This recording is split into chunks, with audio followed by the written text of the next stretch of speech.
Hello and welcome to Good or Bad, and a very Merry Christmas to all of you. Now, you may have noticed at the end of my last video, I died, which was so sad. But I got better.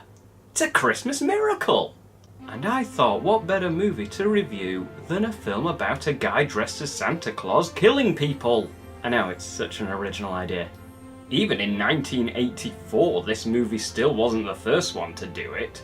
But regardless, this is director Charles E. Sellier's Silent Night, Deadly Night. Get it?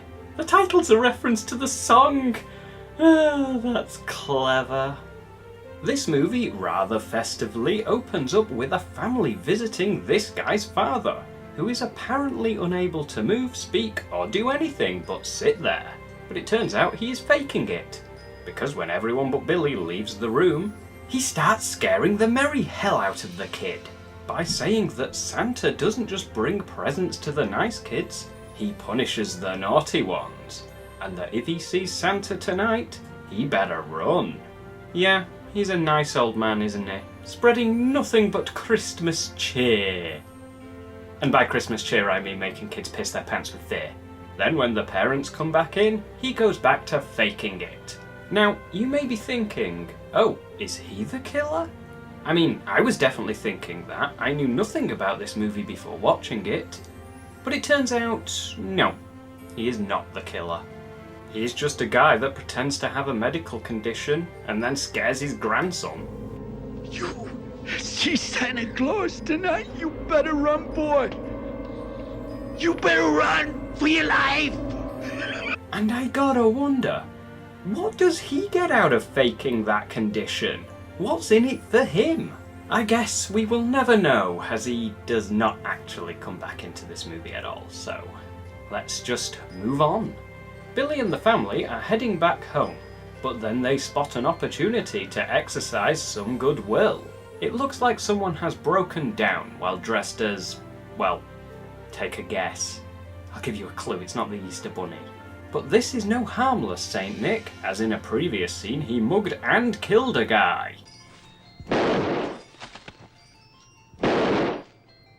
And now he murder kills Billy's parents too. You know, the impression that I'm getting here is that he isn't a very nice person. After Billy manages to hide from him, the movie jumps forward by a few years. And Billy goes from being played by Jonathan Best to being played by Danny Wagner.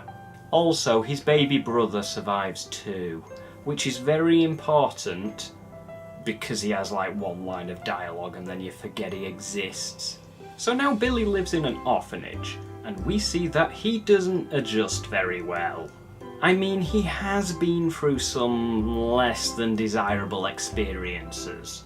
And the Mother Superior in this orphanage is very, very strict, to the point that I would say she is just adding to the kids' troubles rather than easing them. Now, this is what I like most about this movie. I genuinely couldn't tell which way it was going to go. We know this kid has issues, we know he hates Santa Claus, and just the imagery alone is enough to set him off. But the movie could have gone two ways with this. One is a random killer attacks dressed as Santa, and Billy has to overcome his fears, face his demons, and be the hero. This is how movies like Friday the 13th Part 5 and Halloween 5 played out. There's something about 5 there. That doesn't matter. Both of which came out after this movie, which is worth noting. Seriously, I'm not kidding. Take down that note. There will be a test. The other option was to have this kid become the killer, which is what it eventually does after he grows up. And I love that that's the direction they decided to go because it makes more sense. Certainly more sense than just having a random Santa-dressed killer turn up. But then again, with the amount of killer Santa movies out there, is it really that unlikely? But back on point, the fact that he becomes the killer is a much better idea, because it gives a lot of earlier scenes purpose, such as his granddad telling him Santa punishes the naughty, then Mother Superior hammering that point home by punishing people who have sex, or disobey in other ways. Now, the reason I specifically mentioned sex is because in slasher films, people die all the time during or just after sex. And there's never a reason for it beyond the filmmaker wanted to do it. But here, there is a reason. Billy believes sex is not. I cannot believe I just said that. And in a Christmas video of all things. But yeah, sex is a punishable offence in his eyes, and to be fair to him, if somebody was having sex in my eyes, I would deem that a punishable offence too. But anyway, back to the film.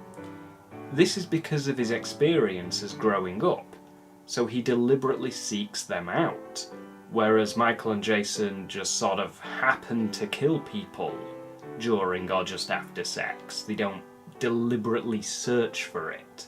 So that's a nice addition and a good way of toying with a slasher movie trope. Another thing that I like is that we don't actually spend that much time in the orphanage. We spend just enough time for it to sink in and be effective. Then it moves on to an 18-year-old Billy who moves out of the orphanage and into the world of work. And you know what the most annoyingly good thing about this movie is? That I feel so sorry for him. Because Billy is such a likeable person with a very troubled past. And what adds to this is that we see him developing a pretty decent life working in this store, right up until Christmas rolls around and it all gets a bit too much for him, so he gets a bit murdery. It certainly didn't help when they got Billy to be their stand-in for the store's Santa Claus. Yeah, that was a recipe for disaster, alright. And speaking of the disaster, naturally the fateful night was of course on Christmas Eve, during a work Christmas party, when the girl that he had a thing for went off with this twat, who then tries raping her in the stockroom. Yeah, can you see where I got the twat bit from? And so Billy kills him, then her, then his boss, then, this person who was also in the film. I mean, I remember her? She worked there? But, oh, who cares, she's dead now too. Now at this point, Billy is a murder-crazed, axe-wielding Santa Claus. Well, I suppose we all have to have a hobby, don't we? So he goes on a killing spree, which is what most murder-crazed people usually end up doing. And this involves chopping a guy's head off while he is sledding, breaking into a house, which is actually the first kill after the store. He kills a courting couple, which involves a pretty decent fight scene. And a dumbass mistake. He managed to knock Billy down some stairs, so at that point he was winning. Then he just turns his back on him and tries to call the police. The moron. Either push the attack or run away. I understand calling the police, but don't turn your damn back on him. I'd be watching the bit where he was like a hawk. I said the bit where he was. I forgot how to say stairs, apparently. It's just the bit where he was before he wasn't there. Let's just move on from this bit, shall we? But I think we can all agree that he deserved to get thrown out of that window. I mean, okay, we probably can't all agree on that because some people would say that's a bit extreme and murderous and just downright horrible, but he made a stupid mistake and he got punished by a guy that says "punish" as he tries to kill people. He actually does that in the film, it's quite funny. Punish! Also, in this house, we get a really creepy scene where he talks to a little girl, asking her whether she's been good all year or not. Have you been good? Or have you been naughty? It was scarier than the pile of bodies he's racking up. This also mimicked a scene earlier in the movie where a girl was being awkward while sitting on his lap. Is the whole child sitting on Santa's lap an American thing? Oh, well, I suppose just not a UK thing, because I never see that in shopping centres or whatever. I see it all the time on TV and movies, but never actually seen it in real life myself. I'm actually genuinely curious. But yeah, back to the film. Billy actually threatened the girl to make her stop fidgeting. I don't bring toys to naughty children. I punish them. severely. And he's weird. I get the feeling that it was supposed to be cringy funny. Actually, I'm just going to move on from this bit. Back to the murder spree.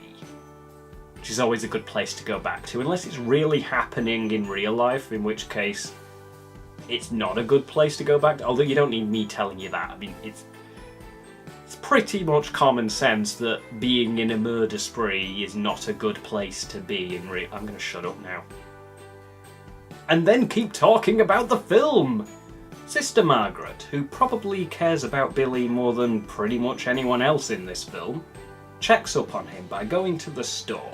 But then she finds the bodies, so she immediately figures out what's going on and calls the police, which begins a manhunt. And this involves an innocent priest getting shot, because he was dressed as Santa Claus and he was also deaf and didn't hear the cops saying stop. Well, isn't that a bit unfortunate? And then a few deaths later, Billy gets shot. Then the movie ends with this kid saying punish. At least I think it was punish. Something like punish. It was at least punish adjacent. Naughty. Oh, so I was wrong. Oops. But anyway, this implies he's going to be the next killer in the next film, and we will find that out next year, or a future year, definitely a future year, because I mean this year I plan to do Jingle All the Way 2, and I'm doing Silent Night, Deadly Night, so that didn't really go to plan, did it? So Silent Night, Deadly Night, it's a decent slasher. That's about it, really. It's just decent. There are better, there are worse.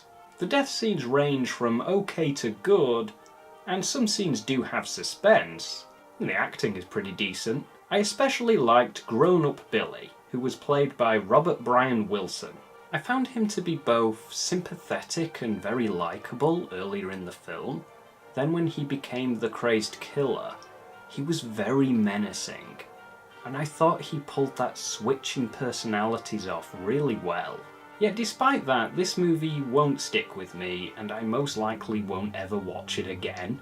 But it did keep me entertained for its duration, but I would find it hard to recommend it unless you really like slasher films. The other thing I want to talk about is the Christmas aspect of the movie. And what I want to talk about is how festive the film feels. Does it feel like a Christmas movie? Because it has that Christmas imagery, and the songs at the beginning are nice, but it doesn't have that Christmas vibe to it that other Christmas horrors have, such as Krampus or A Christmas Horror Story. Hell, even All Through the House felt more festive than this. This is literally just a slasher movie that is set at Christmas. It doesn't feel like it has Christmas woven into its DNA, if that at all makes any sense. But in any case, it's a pretty decent slasher movie, and that is all I have to say about Silent Night, Deadly Night. And I hope everyone watching this has a wonderful Christmas. And maybe you can give this video a Christmas present by hitting the like button. Yeah, that was cheesy. You have been watching Good or Bad, and Merry Christmas, Happy New Year. See you next time.